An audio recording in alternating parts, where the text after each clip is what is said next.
chat where Black voices meet politics, culture, and change. I'm Alyssa Williams. We have Dusty Brown and Anthony Holt. We are bringing you real conversations about topics that are trending and some that are not.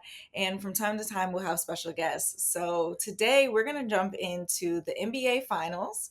We'll talk about the draft, free agency, as well as the reconciliation bill for spending bill that Republicans are trying to push through. So, all the things that have been lighting up our group chat lately. But first, let's jump into the NBA draft.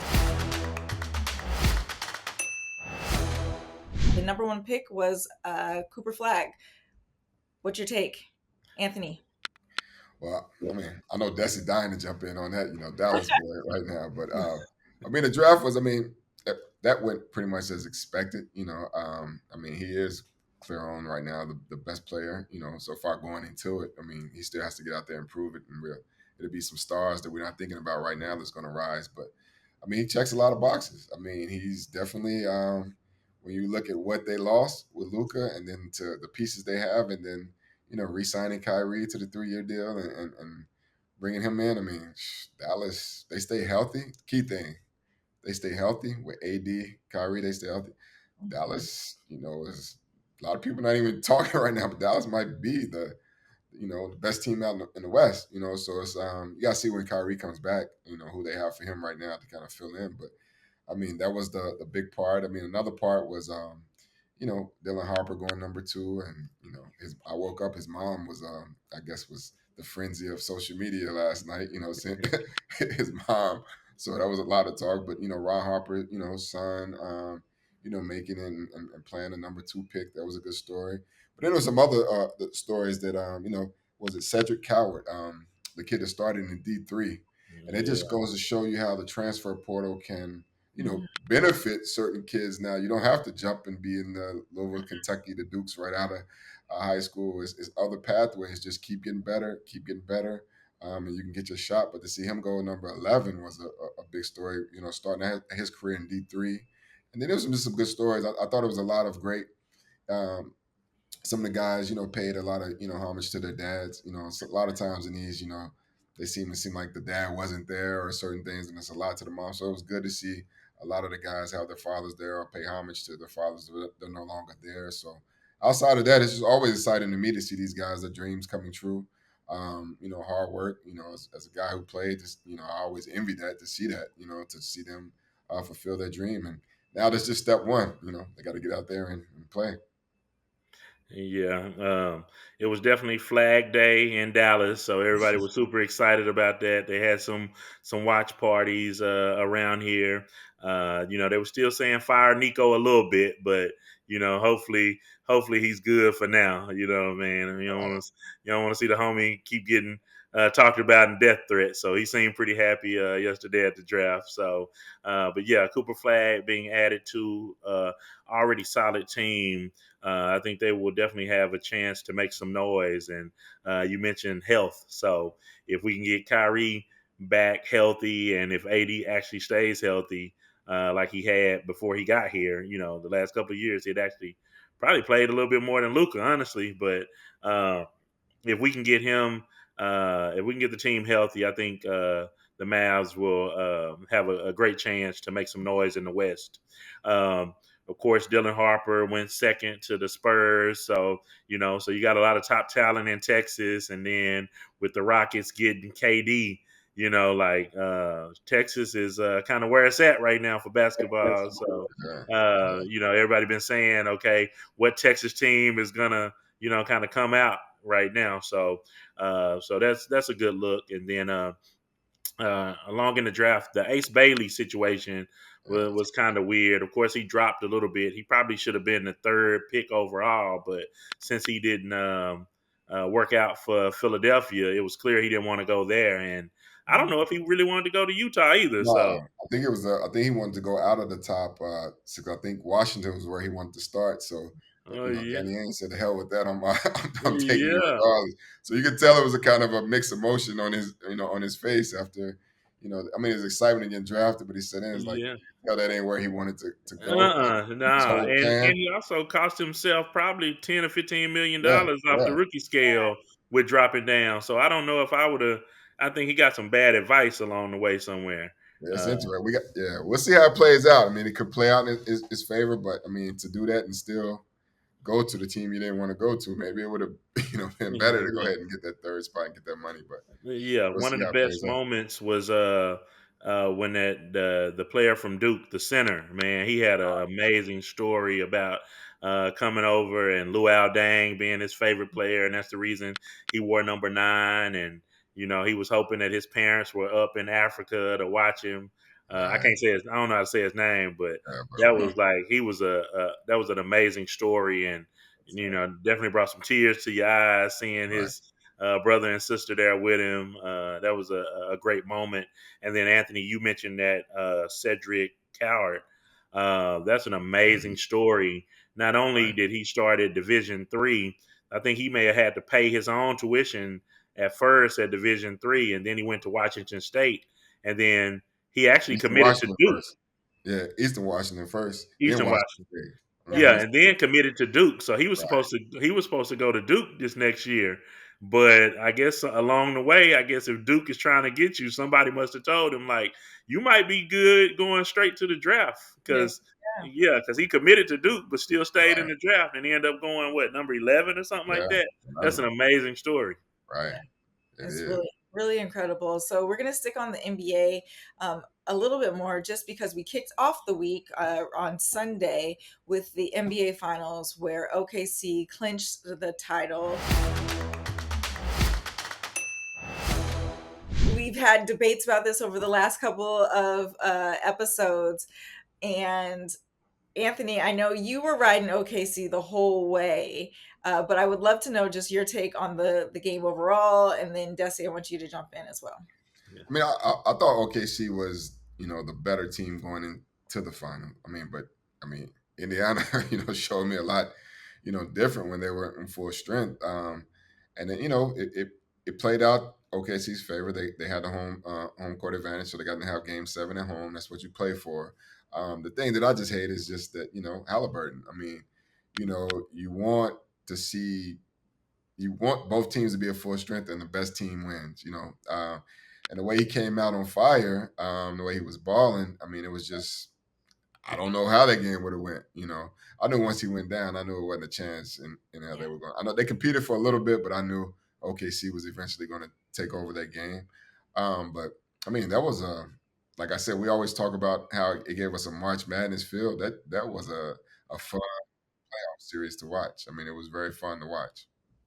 Yeah. The other crazy part about the game was like it was almost anticlimactic. Like, you know what I mean? Like you finally the ratings have been down for all the games this year, and then you get game 7, so you get the little boost of people watching the game, and then Halliburton gets hurt in the first quarter. So now it's like I watched for this, you know what I mean? So that was kind of, I felt bad for that. And like Oklahoma, they did win the championship, but they didn't really play good. Like, even though they won and pulled away, like SGA and J Dub, they didn't really play that well. Like uh, SGA had like what 29 points, but if you look at the shooting percentage of him and J Dub, it really wasn't that good. So you don't know what would have happened if Halliburton would have played.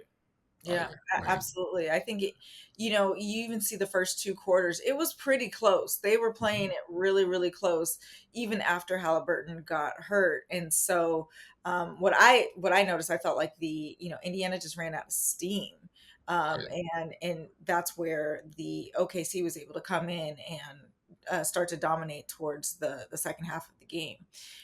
But I did want to just briefly talk about Halliburton's injury because there's been a lot of chatter across social media that I've seen on a lot of the sports shows as well, is that there have been quite a few Achilles injuries this this season, as well as three very high profile Achilles injuries during the NBA playoffs, between Damian Lillard, Halliburton, and Jason Tatum. And a lot of the conversation, and I'd have to say this is a little personal for me, is the discussion of how AAU basketball and the constant training, the year-round training that young athletes do from the time that they're, in elementary school all the way up, if they're lucky enough to get to the NBA, where they're never taking a day off, and the wear and tear on your body. I've even heard discussions of,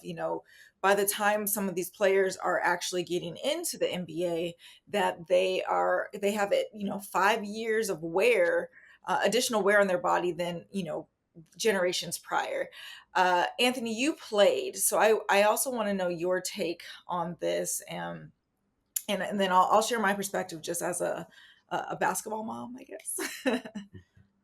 Just from my, just outside looking in right now, I mean, it just seems like the guys are just overtraining to me. It's like they're putting a lot on their body. I mean, you're already playing a lot of games, but they played a lot of games back in, they always played 82 Yeah. games.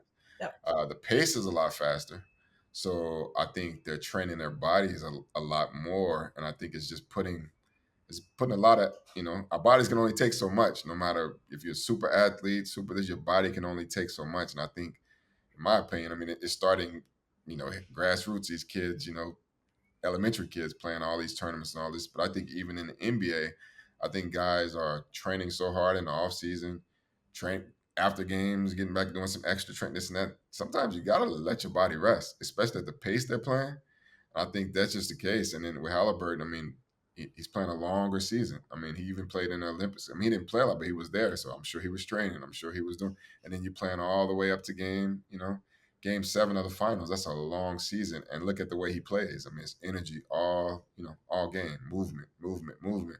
Mhm. I just think, just put too much on your body. And I think they're gonna have to figure out how to, you know, rest your body at some point, and heal and treatment, constant treatment, without just this constant barrage of just training to keep this pace up.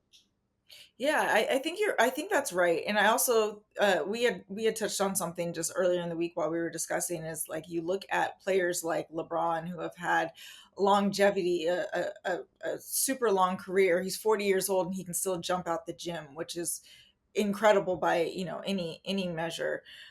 But what we notice about his training regimen is that he shakes things up. Desi, did you have an opinion on, just, you look at like we want to almost call him a superhuman like LeBron, but he also is very intentional, right?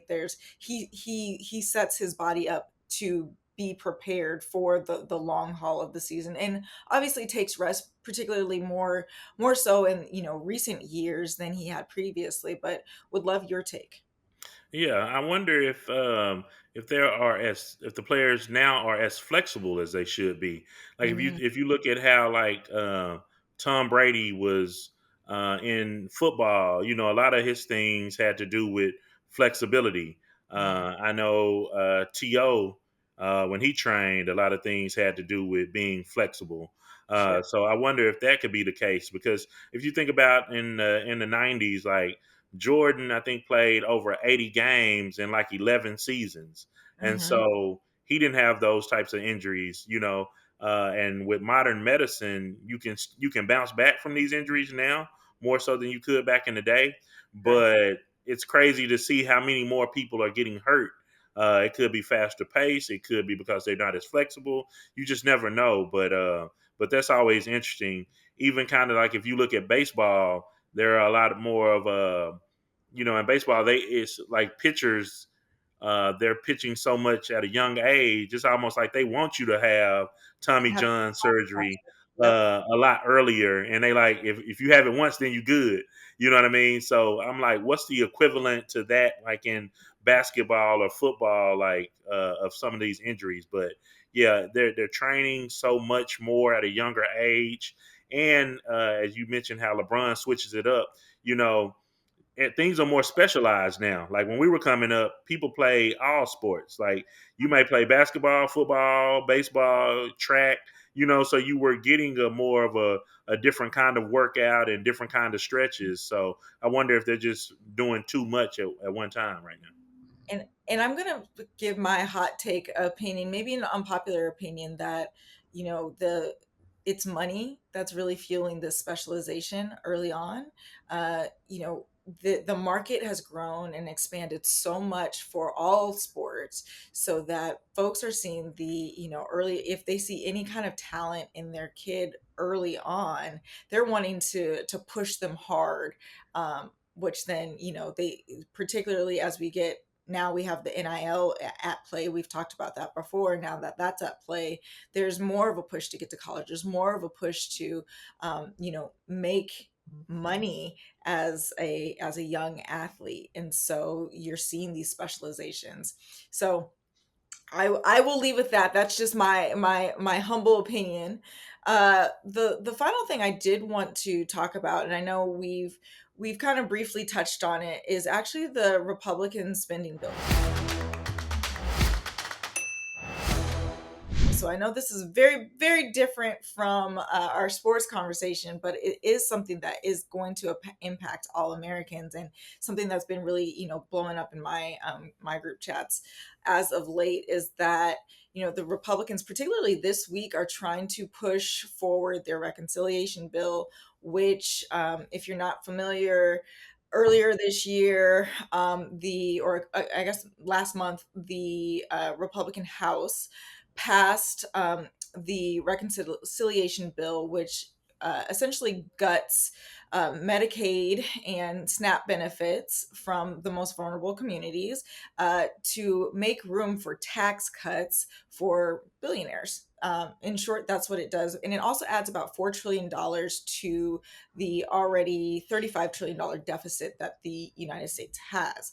So I I would love the take from both of you all of why we should be concerned as just everyday Americans about what happens when we're seeing a big transfer of wealth in this country.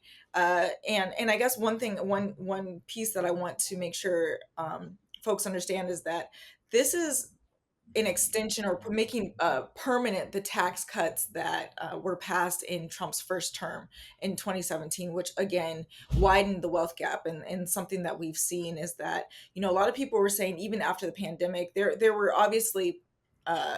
there was obviously inflation, but the widening of the wealth gap actually took place. There were components of that took place because of this tax bill that was passed in 2017. So it's a lot of information, but I kind of wanted to just get your take, just generally what it feels like as just as everyday people, like what we're seeing right now. Anthony, you can start. I mean, it's very alarming. I think you look at how people will survive. I mean, just everyday way of life would change drastically. Yeah. I mean, if you don't have Social Security, if you don't have, Medicare, if you can't, you can't take care of your health. I mean, it's like, especially when there's no plan, no alternative plan. It's like, well, we'll build it when we get there. So it's like, I think, there should be alarm bells should be going off Mm-hmm. everywhere, because it is going to be, pretty much the have and have nots, at this point. And it's, that way that, we grew up and what our parents could do and all that's gone, and it's going to really disappear forever if this comes into place. You can't just go, graduate, get your job, send your kids to college, have your house, have your retirement, and now your retirement's in jeopardy. Your Social Security is in jeopardy. So I think, it should be, like I said, super alarm bells going off. And I think some of these other things that happening, are to distract us from, what's taking place right there. Because I always say, if they're making headlines on one thing, something else is happening. Exactly. I think they're trying to, push this through, think this through, while everything else and everybody's attention is on something else. But I think, it's got to be a wake up call, and a lot of us have, parents, grandparents, and Yes. people who, who just have their way of life right now, and that can be taken away. So I don't think people are really focused on what's going on. Yeah, and I So, actually wanted to just jump in really quickly because you touched on something that's like we all know someone who maybe is depending on some of these benefits that are going to be cut. An alarming stat that I saw is just like the detriment that it will have on healthcare for Black communities, where there's a significant proportion, or Black folks disproportionately have to leverage Medicaid for their health insurance, to supplement some health insurances. And there's this misnomer that it's, folks are feeding off the government, but really these are people who are working every day, who are working 2 3 jobs just to try to make ends meet, and Medicaid is all that they can afford, or they have someone that they are caretaking for, who they are dependent on Medicaid and the additional services that are provided. Um, and and then also just things as basic as like healthcare screenings for Black women. Those will, Black women are going to be disproportionately affected by that, whether it's STI prevention, cancer prevention, breast cancer prevention. All of those things become issues that really affect the Black community and can potentially even wipe out populations. It sounds dramatic, but the it's very real that people may die because if this bill passes. Desi, I saw you wanted to jump in as well. yeah, it's definitely alarming and really just sad that it because we were used to actual middle class coming up, and now the middle class is pretty much gone away. Either you have it or you don't, and it's no middle class. And so I have a 90-year-old grandmother, you know what I mean, and she's getting a social security check and different things like that. And at some point, the same may happen with my mom. And so, if these things are going away, being, I'm in my mid 40s, I'm like, okay, you can't even count on having that later on. So it's like, you got to get it now and hope that you can keep it for later on. Like, that's not even an option. Right. Yeah. Like Anthony was saying, going to work, getting a job, going to college, saving up for your retirement. Like, no, you have to make other decisions now. Mhm. And so it's just disheartening. And you definitely know that there are distractions out there, whether it's the what's going on with the potential war or what's going Mhm. on with the Diddy trial. Like, there are so many things that are distracting us from something serious that's happening right now. And we definitely have to pay attention and have to figure out, what we can do, because there's no plan for if this goes away, then we're gonna make this. Like, no, it's just like, no, that's just going away, period. Right. Right. Right. It's scary. It's some scary stuff. And potentially, why folks are finding, I hate to tie it back to just our conversation before. I don't want to I don't want to add levity, but it's a little bit why people are going really really hard for getting their kids to the NBA, or going after NIL money. And it's because we're trying to bridge these gaps uh, that are widening further and further and further. Right. It's true. So um, with that, I think we're going to wrap. Uh, Stay locked in with us each week. Hit the subscribe button. We'll talk about everything from culture, politics, and everything in between. So join us with the group chat.